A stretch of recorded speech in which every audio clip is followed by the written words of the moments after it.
Puzzle de Franck Tillier, lu par Emmanuel de Koninck. Elle ouvrit un navigateur internet. « Ton IP est anonyme ?» demanda-t-elle. « Oui, pourquoi ?»« Tant mieux, on ne sait jamais.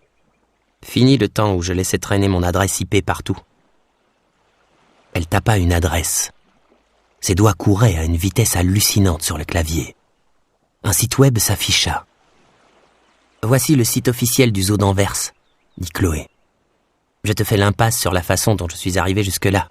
Il faudrait des journées pour que je te raconte tout ce qui s'est passé depuis notre séparation. » Ilan essayait de contenir le démon qui, jour après jour, continuait à gronder dans son ventre. Décrocher du jeu, c'était pire que de lâcher la cigarette. Paranoia était un mélange addictif de virtuel et de réel. Sauf que Paranoia n'avait ni concept, ni objectif. Il existait sans vraiment exister, véhiculé par les rumeurs, et personne n'en connaissait les règles ni le but ultime. Nul n'y avait peut-être même un jour joué. Comment y entrer?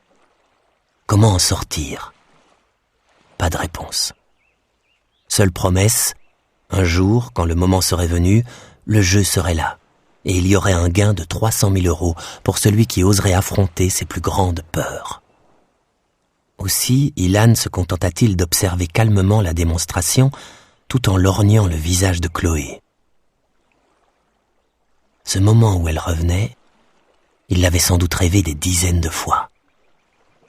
La jeune femme, elle, poursuivait ses manipulations. Elle se rendit sur le blog du zoo, où l'on donnait les dernières nouvelles de la vie des animaux, puis fit tourner la molette de sa souris. Voilà, c'est ici que ça se passe. Regarde cet article sur la disparition de 2 cygnes noirs.